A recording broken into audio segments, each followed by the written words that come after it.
Last night, while most of the world was asleep, something happened that should make every serious investor pause. Not because it was dramatic, not because it was loud, but because it was quiet in a place that is never supposed to be quiet. In the early hours of Asian trading, liquidity in the United States Treasury market thinned to a level that exposed a reality most people are not prepared to face. The asset the world has been trained to believe is risk-free did not behave like one. And when that illusion cracks, it does not crack politely. For decades, the United States Treasury market has been described as the deepest and most liquid market on earth. Governments rely on it, banks rely on it, pension funds rely on it. Entire financial models assume that treasuries can always be sold instantly at a fair price. That assumption is not a small detail. It is the foundation of global finance. When that foundation shows stress, even briefly, it sends a signal that cannot be ignored. Publicly available data from the United States Treasury and custodial reports at the Federal Reserve Bank of New York show that in recent years, foreign official holdings of treasuries have become more volatile. Among those holders, Japan stands apart. Japan is not just another participant in the bond market. Japan is the single largest foreign holder of United States government debt, with holdings that have hovered around $1 trillion, according to data released by the Japanese Ministry of Finance and the United States Treasury International Capital System. This relationship did not happen by accident. For decades, Japan has played a critical role in financing United States deficits. Japan runs persistent trade surpluses. Those surpluses generate dollars. Those dollars are recycled into treasuries. This recycling has been one of the quiet stabilizers of the global system. When other countries reduced exposure, Japan held. When yields needed support, Japan bought. That behavior became so reliable that markets began to treat it as permanent. But permanence in finance is an illusion. What looks like loyalty is often alignment of incentives. And incentives change when pressure builds at home. Japan has been facing its own crisis, one that does not make headlines in the West with the urgency it deserves. The Japanese yen has weakened dramatically over recent years, reaching levels not seen in decades. According to exchange rate data published by the Bank of Japan, the yen crossed levels that historically triggered official intervention. A weak currency increases the cost of energy imports. It raises food prices. It compresses household purchasing power. For a country that imports most of its energy, this is not an abstract problem. It is political and economic reality. To defend the yen, Japanese authorities must intervene in currency markets. Intervention requires selling foreign currency reserves and buying yen. Japan does not hold its reserves in cash. It holds them primarily in United States treasuries. This is where the stress transfers from Tokyo to New York. When Japan sells treasuries to support the yen, it is not making a statement about global order. It is making a decision about survival, but the impact of that decision ripples outward. A large sale during periods of thin liquidity does not just move prices, it tests the market structure itself. Recent market data shows that during off-peak hours, Treasury market depth has declined compared to historical norms. Analysts at major financial institutions have noted that post-pandemic regulations, balance sheet constraints on primary dealers, and the Federal Reserve's shift toward quantitative tightening have reduced the capacity of intermediaries to absorb large flows. This means that when a large seller appears, the market does not cushion the impact the way it once did. At the same time, the Federal Reserve is no longer acting as a consistent buyer of treasuries. According to balance sheet data released by the Federal Reserve, asset holdings have been declining as part of quantitative tightening. This removes a critical backstop. Commercial banks are also less able to step in due to capital constraints and exposure to other stressed assets, such as commercial real estate. This creates a dangerous setup. Supply is rising, demand is less reliable, and the largest foreign buyer is under domestic pressure to sell. The importance of Japan in this equation cannot be overstated.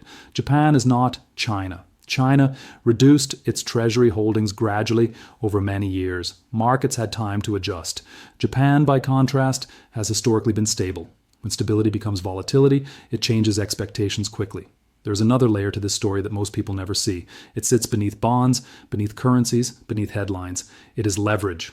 For decades, global investors have used Japan as a funding source. Interest rates in Japan were held near zero for years.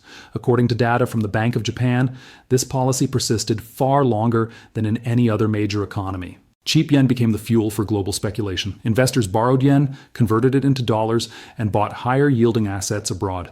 This strategy is known as the carry trade. The carry trade works only as long as two conditions hold. Japanese interest rates remain low, and the yen remains weak. If either condition breaks, the math reverses violently. When the yen strengthens suddenly, the cost of repaying yen-denominated loans rises. Investors who used yen funding face immediate losses. To cover those losses, they must sell assets. Often those assets are the same treasuries and stocks that were inflated by cheap funding in the first place. This is why stress in the Japanese currency market does not stay in Japan. It transmits globally through forced selling. It is mechanical. It does not care about narratives or optimism. According to estimates from international banking surveys and derivatives data, the size of yen-funded carry positions runs into the trillions. This is not retail money. It is institutional leverage embedded deep within the system. When that leverage unwinds, markets do not adjust smoothly. They gap. This matters because the United States is approaching a critical refinancing period. According to projections published by the United States Treasury, trillions of dollars of government debt will mature over the next year. That debt must be rolled over. New bonds must be sold to pay off old ones. This process assumes stable demand. But demand is not guaranteed, especially when the largest historical buyer is under pressure, the Federal Reserve is shrinking its balance sheet, and banks are constrained. When supply overwhelms demand, prices fall. When bond prices fall, yields rise. Rising yields do not just affect government financing, they affect mortgages, they affect corporate borrowing, they affect asset valuations across the economy. This is why movements in the Treasury market are never isolated. They are the transmission mechanism for financial conditions everywhere else. The assumption that treasuries are always liquid and always safe is not a law of nature, it is a convention. And conventions hold only as long as participants believe in them. Japan's actions are not an attack, they're a signal. A signal that domestic stability now takes precedence over global balance. When self-preservation becomes the priority, alliances shift quietly. History shows that major financial transitions rarely begin with declarations. They begin with small breaks in expected behavior.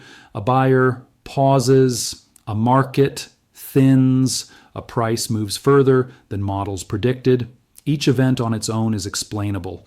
Together, they form a pattern. The pattern emerging now is one of strain. Strain in currencies, strain in debt markets, strain in the mechanisms that have quietly financed deficits and suppressed volatility for decades. This does not mean collapse is imminent, but it does mean repricing risk is rising.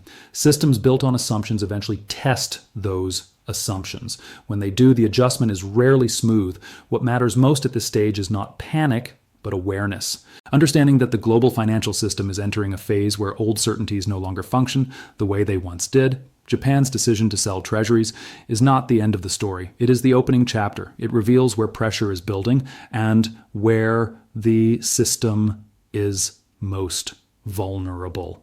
In the next part, we will go deeper into how currency defense triggers leverage unwinds, why equity markets react to bond stress, and how a funding decision in Tokyo can force liquidation in New York, London, and beyond. Because when the safest asset in the world begins to behave unpredictably, it is not a glitch. It is a message. Understand why Japan's action matters beyond a single bond sale. You have to understand how modern markets actually function. The global financial system is not held together by trust alone. It is held together by collateral. United States treasuries sit at the center of that collateral universe. They are pledged, rehypothecated, and referenced across derivatives, repo markets, and margin agreements worldwide. When the perceived stability of that collateral wavers, the effects cascade far beyond the bond market itself. According to data released by the Bank for International Settlements, the notional value of global derivatives tied directly or indirectly to interest rates runs into the hundreds of trillions of dollars. Treasuries are the backbone of that structure. They are used to secure leverage, reduce margin requirements, and stabilize balance sheets. When treasury prices move sharply or liquidity thins, collateral values change, margin requirements rise, and leverage that once looked safe becomes dangerous overnight. This is why a sudden move in yields is never just about government borrowing costs. It is about forced behavior. When collateral loses value, institutions do not debate ideology. They sell what they can to meet margin calls. This selling pressure often appears disconnected from fundamentals, but it is entirely mechanical. Japan sits at a unique intersection of this system. For decades, Japan has been the world's cheapest source of funding. Data from the Bank of Japan shows that policy rates were held near zero for years, even as other central banks tightened. This created a structural incentive for global investors to borrow yen and invest elsewhere. The strategy became so widespread that it stopped being seen as a trade and started being treated as infrastructure. When investors borrowed yen, they sold it. The selling pressure weakened the yen further. A weaker yen encouraged more borrowing. It was a self-reinforcing loop, but loops like this only work in one direction. When the yen begins to strengthen, the loop reverses violently. Recent foreign exchange data shows that Japanese authorities have intervened directly in currency markets to stabilize the yen. Intervention of this kind is not subtle. It involves selling dollar-denominated assets and buying yen at scale. Each intervention sends a message to markets that the tolerance for currency weakness has limits. When those limits are tested, carry trades unwind. Borrowers rush to close positions. Closing a yen-funded trade requires buying yen. To buy yen, investors must sell other assets. This is how pressure travels from Tokyo to Wall Street. This dynamic explains why stress in the Treasury market often coincides with volatility in equities and other risk assets. It is not sentiment, it is balance sheet math. A hedge fund facing a rising yen and falling collateral values does not choose what to sell based on conviction. It sells what is liquid. Treasuries are liquid. Large cap equities are liquid. Futures are liquid. So they go first. Market data from recent episodes of yen strengthening shows simultaneous drawdowns across bonds, equities, and even digital assets. These moves often occur outside of regular trading hours when liquidity is thin and price discovery is fragile. This is not coincidence. It is structure.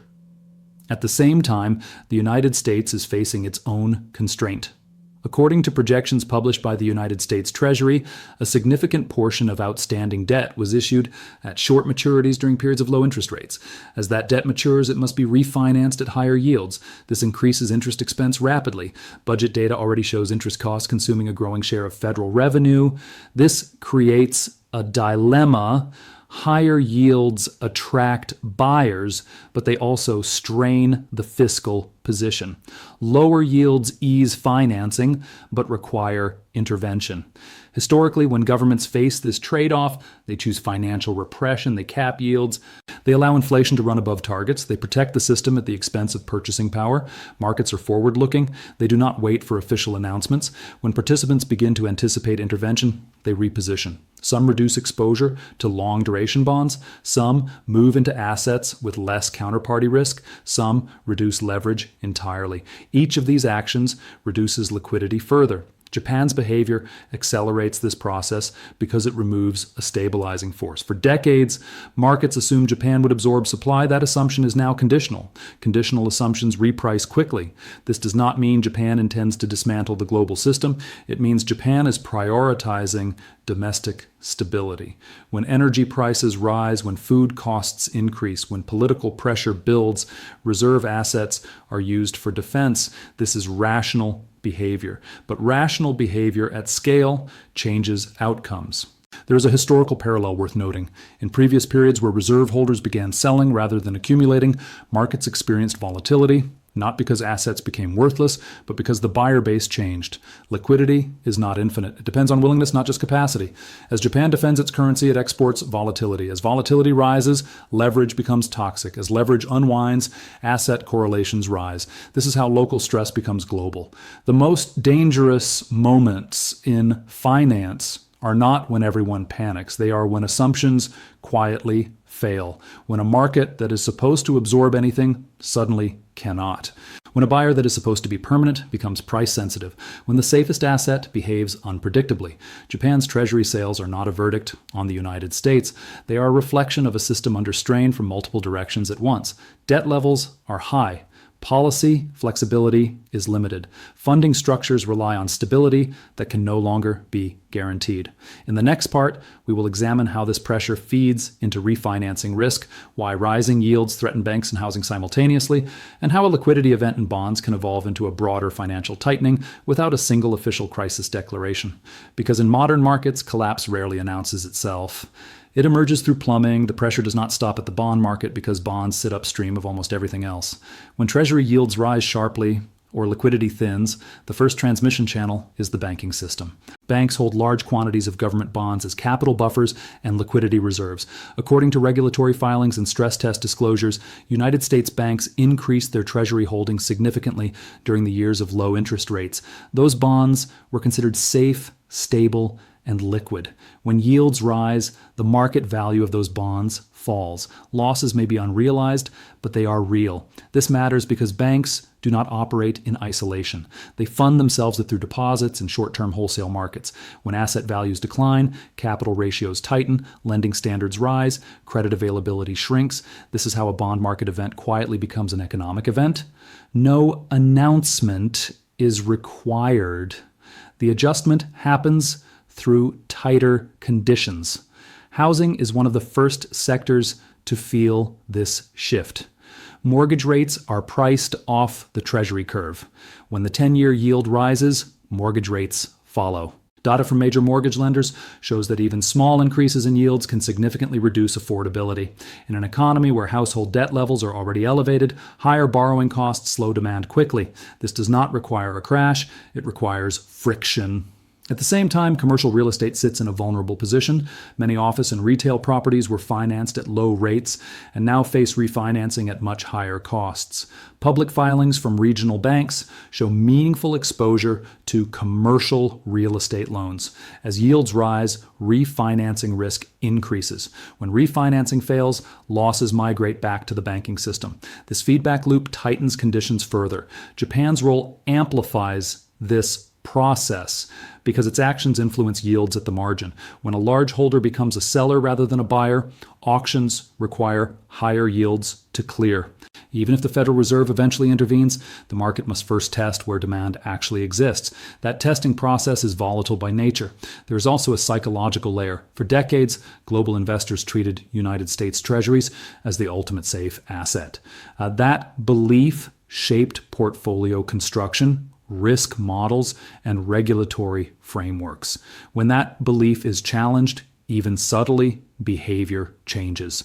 Investors shorten duration. They reduce leverage. They demand higher compensation for risk. None of these actions are dramatic on their own. Together, they tighten financial conditions. This tightening feeds back into equity markets. Stocks are not priced in a vacuum. They are priced relative to discount rates.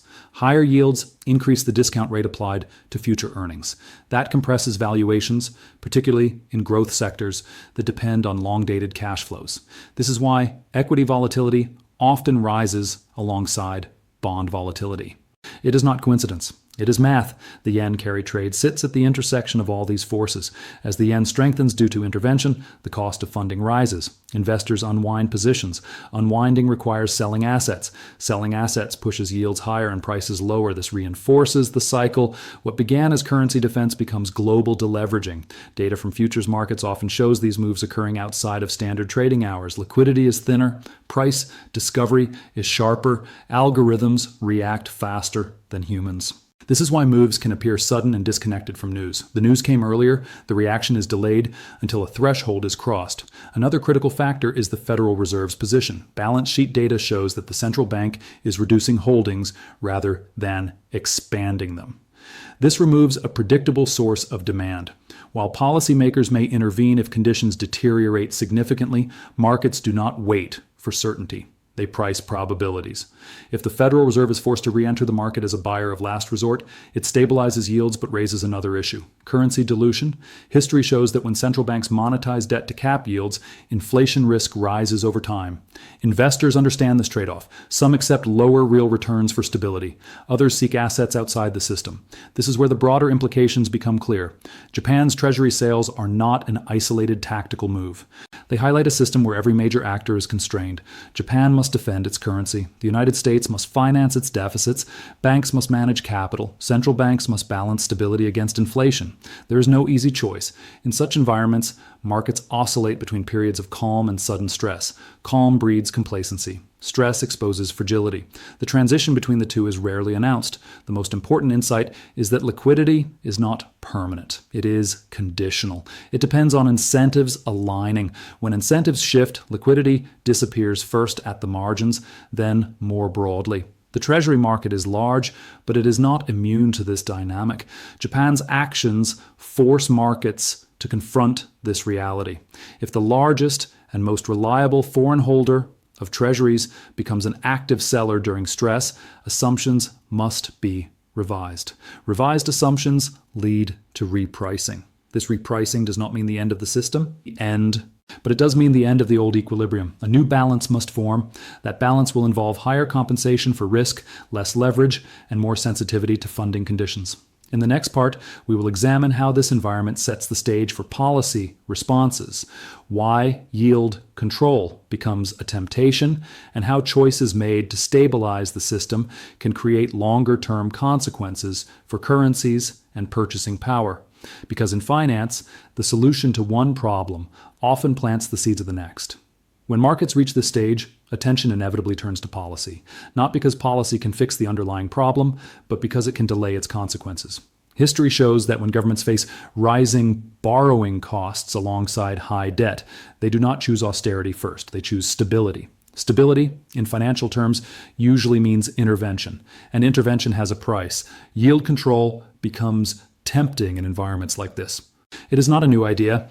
It has been used before when debt levels made market-driven interest rates politically or economically unacceptable. By capping yields, governments regain control over financing costs, but that control comes at the expense of currency credibility. When a central bank commits to buying unlimited bonds to suppress yields, it implicitly commits to expanding the money supply. The bond market stabilizes. The currency absorbs the pressure. Markets understand this trade-off instinctively. They begin to price not just interest rates, but future purchasing power. When the probability of intervention rises, long-term bondholders demand higher compensation or reduce exposure entirely. This behavior can accelerate the very stress policymakers are trying to prevent. Japan understands this dynamic better than most. It has lived with yield control for years. The Bank of Japan capped government bond yields to stabilize financing and stimulate growth. The consequence was a deeply weakened currency and distorted markets. That experience shapes current decisions. Defending the yen now means accepting instability elsewhere. The United States faces a similar crossroads, though on a much larger scale. Refinancing needs are growing. Interest expense already consumes a significant share of federal revenue. Allowing yields to rise unchecked would strain budgets, slow growth, and destabilize banks. Intervening would stabilize yields, but risk currency dilution. Neither option is painless. This is why markets feel unsettled, even when headlines appear calm. Participants sense that choices are narrowing. Narrow choices reduce confidence. Reduced confidence changes behavior. Investors shorten time horizons. They favor liquidity. They question assumptions that once felt unshakable. Another consequence of this environment is correlation. Assets that once moved independently begin to move together. Bonds and stocks fall simultaneously. Currencies and commodities react to the same stress. Diversification weakens just when it is needed most. This is not because assets have changed, but because the underlying driver has become funding itself. Funding stress is the common denominator. When liquidity tightens, everything priced in that liquidity must adjust.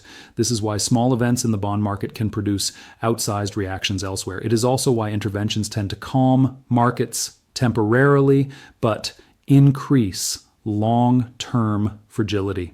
Japan's decision to sell treasuries highlights a broader shift.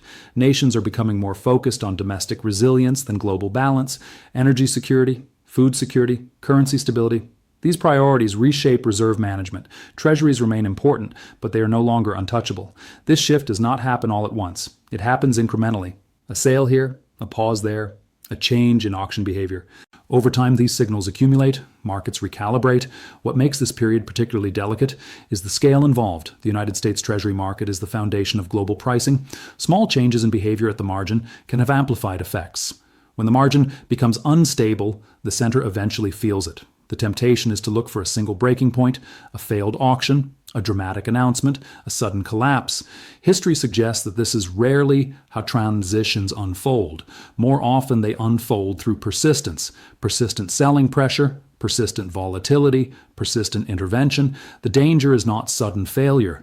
It is normalization of fragility. When markets begin to accept thin liquidity and frequent intervention as normal, risk is mispriced. That mispricing accumulates quietly until another threshold is crossed. Japan's actions did not create this environment. They revealed it. They forced markets to confront assumptions that had gone untested for years. Once assumptions are questioned, they cannot be unquestioned easily. As this process continues, the focus will shift from events to responses. How policymakers react will matter as much as what markets do. Each response will solve one problem and create another. That is the nature of late-stage financial systems. In the final part, we will step back and look at the full picture. What this shift means for global capital flows, why periods like this often redefine safe assets, and how investors can think about positioning when liquidity itself becomes the variable to watch. Because when the rules of the game change, playing by the old ones becomes the greatest risk of all. The final piece of this story is not about Japan alone, and it is not even about treasuries by themselves. It is about how trust erodes in complex systems. Trust rarely disappears in a single moment. It thins. It becomes conditional. And when trust becomes conditional, markets behave differently, even if prices have not yet fully adjusted. What Japan's actions ultimately reveal is that the global financial system is entering a phase where every major participant is constrained. Japan must defend its currency to preserve domestic stability. The United States must finance large and growing deficits without destabilizing its own markets. Central banks must choose between supporting asset prices and preserving currency credibility. Banks must manage capital in an environment where their safest assets no longer feel completely safe. None of these actors are acting irrationally. They are responding to pressure. In such environments, the idea of a risk-free asset becomes fragile. Risk does not disappear. It migrates. When yields are suppressed, risk moves into currencies. When currencies are defended, risk moves into liquidity. When liquidity thins, risk moves into prices. The system remains functional, but it becomes more sensitive. Small shocks produce larger reactions. Silence becomes more meaningful than noise. This is why moments of apparent calm can be misleading. Markets may stabilize after an intervention. Yields may retrace. Headlines may reassure. Currency defense over bond market convention, survival over tradition. When enough participants make similar choices, the system adjusts whether policymakers intend it to or not. The global financial order is not ending. It is evolving under pressure. Evolution is rarely smooth. It produces volatility. It produces debate. It produces moments where assumptions are tested and sometimes discarded. What matters now is understanding that liquidity itself has become the variable to watch. Not growth forecasts, not earnings projections, liquidity. Who provides it, when they withdraw it, and under what conditions they return? Those questions will shape markets far more than any single trade or headline, and the answers will not come all at once. They will emerge through behavior. When a system built on confidence begins to require reassurance, the transition has already begun.